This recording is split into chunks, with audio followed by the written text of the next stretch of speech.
Bienvenue sur Africa 24 dans cette nouvelle édition du QG News. Voici les titres de l'actualité. La réforme agraire attendue en Afrique du Sud, réforme annoncée il y a quelques mois par le gouvernement. Il s'agit de corriger les injustices liées à la dépossession des terres. Les mots du chef de l'État, l'administration Ramaphosa peut-elle lancer cette politique de redistribution des terres attendue par la majorité des Sud-Africains 24 ans après la fin de l'apartheid? Le décryptage à suivre dans le journal. Au Gabon, les producteurs de l'industrie du sucre face à la crise, les contre-coups du marché mondial toujours baissier. Retour dans cette édition sur le Festival des Arts Ubuntu qui a pris fin ce 15 juillet à Kigali. Grande effervescence pour cette 4e édition. Mais tout d'abord, la reprise ce mercredi à Dakar du procès en appel de Khalifa Sall, l'un de ceux qui souhaitent briguer la prochaine présidentielle. Cela faisait une semaine que l'audience avait été suspendue. L'affaire Khalifa Sall au cœur de tous les débats au Sénégal, surtout depuis l'arrêt rendu par la Cour de justice de la CEDEAO qui a estimé que certains droits du maire de Dakar avaient été violés en première instance. La CEDEAO qui dénonce un vice de procédure sans pour autant remettre en cause la condamnation du dissident de la majorité au pouvoir condamné à 5 ans de prison ferme assortie d'une amende pénale de 5 millions de francs CFA pour escroquerie portant sur des deniers publics.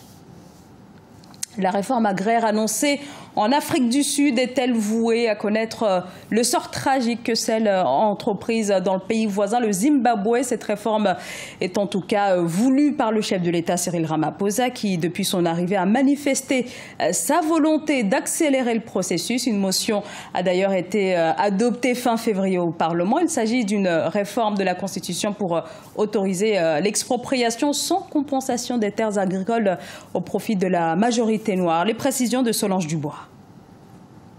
Pour le président sud-africain Cyril Ramaphosa, la restitution des terres est une nécessité pour réparer l'abject héritage de la colonisation et de l'apartheid. Le Parlement sud-africain a donc voté le 26 mai 2018 une loi permettant une accélération de la réforme agraire. Ce programme d'expropriation de terrains agricoles ou urbains est aussitôt suivi d'une redistribution aux Noirs. C'est le cas notamment pour Errol April, âgé de 50 ans. Il dirige une ferme de 211 hectares au Cap qu'il a reprise après avoir déposé une demande auprès du département de réforme agraire du pays.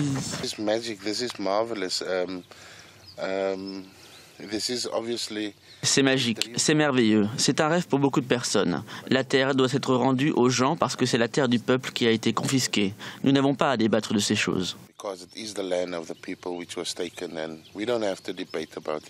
Tandis que le gouvernement se veut rassurant concernant la mise en œuvre de son plan, celui-ci inquiète le secteur bancaire. L'expropriation des terres pourrait en effet provoquer une importante fuite d'investissement selon l'Association des banques centrales africaines. Les banques adopteraient alors des critères plus stricts et nous allons assister à une baisse des prix de l'immobilier. Ce n'est pas seulement le secteur bancaire qui sera touché, mais l'ensemble du pays. L'enjeu de la redistribution des terres sera sans aucun doute au centre de la campagne électorale de 2019 et sa réussite ou son échec seront lourds de conséquences pour l'avenir du pays.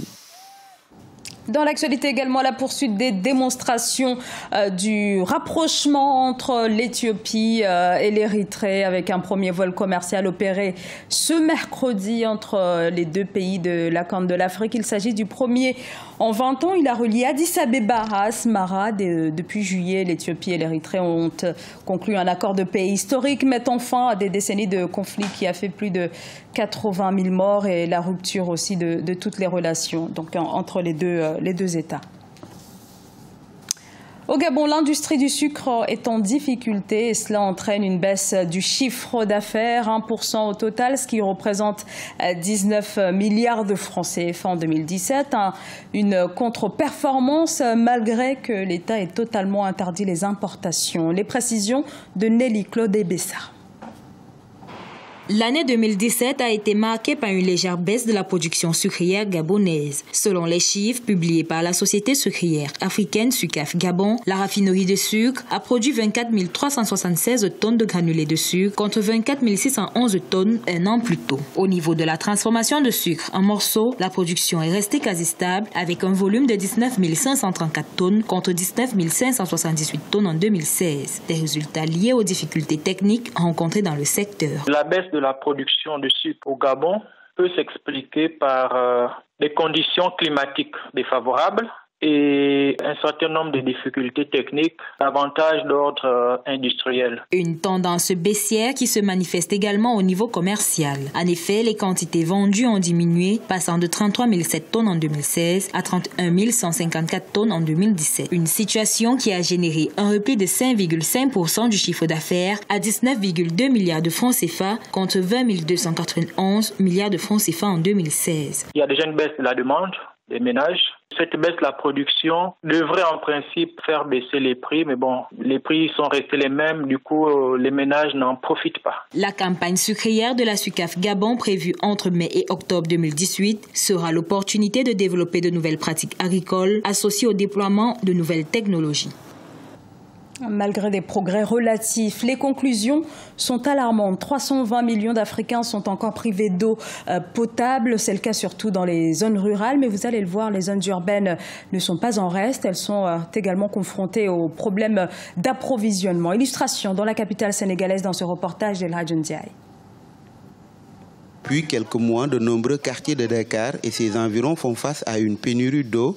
Des femmes et des jeunes sillonnent les quartiers mieux lotis à la recherche du liquide précieux. La majorité des consommateurs se rabattent sur les fontaines ou les puits où l'eau n'est pas potable avec tous les risques sanitaires auxquels ils sont exposés. Nous sommes très fatigués. On ne dort plus à cause de cette situation qui dure depuis 4 mois. Ce qui est plus grave avec cette coupure d'eau, on continue à payer des factures alors qu'on ne consomme pas.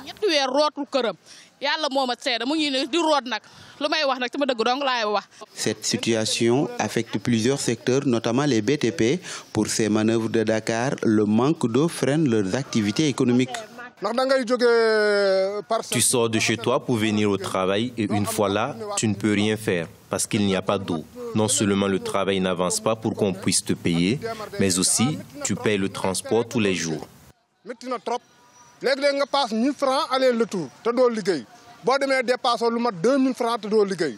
La Sénégalaise des eaux, chargée de la fourniture du liquide précieux, rassure quant au retour à la normale de la distribution de l'eau dans les quartiers. Cette pénurie d'eau est due, selon les responsables, à la forte demande des consommateurs. L'usine à eau de Keur Momar de Louga ne fonctionne pas à 100% de sa capacité, ce qui entraîne de sérieuses difficultés dans la distribution de l'eau. Et c'était l'effervescence au Festival des Arts Ubuntu à Kigali. 3 jours qui ont rassemblé les amoureux des arts et ces participants en ont eu plein les yeux grâce à des artistes venus des 4 coins du monde. Reportage de notre correspondant sur place, Fraternanda Kaisienga. Du 13 au 15 juillet 2018, Kigali a accueilli la 4e édition du Festival des Arts, Ubuntu Arts Festival. Pendant 3 jours, des artistes venus de plus de 15 pays ont fait des représentations pour aider les participants à repenser la force de la résilience et la cohabitation pacifique. En tant qu'artiste, j'ai proposé ce festival qui se déroule ici au site mémorial du génocide, car cet endroit est le symbole de l'humanité déchue. J'ai voulu que les artistes puissent produire leurs plus belles œuvres qui invite les gens à revisiter leur être le plus profond pour s'inspirer de la beauté qui existe et ainsi sauver l'humanité. Je suis parce que tu es est le slogan de ce festival qui utilise l'art pour dénoncer les pratiques qui vont à l'encontre de l'Ubuntu, humanité en langue locale. Pour son édition 2018, des jeunes ont été encouragés à participer dans des discussions et à s'exprimer sur les sujets sociaux. Quand on vient ici, c'est pour se rappeler combien l'humanité compte pour notre suivi, mais également qu'elle est menacée. Par exemple, j'ai aimé une pièce où les jeunes ont joué sur l'impact négatif des réseaux sociaux et l'amitié virtuelle. Cela nous a rappelé combien l'amitié virtuelle tue l'humanité et qu'il faut revenir à l'essentiel. Créé en 2015, le Ubuntu Arts Festival se déroule chaque année après la dernière semaine de commémoration du génocide de 1994 contre les Tutsis au Rwanda.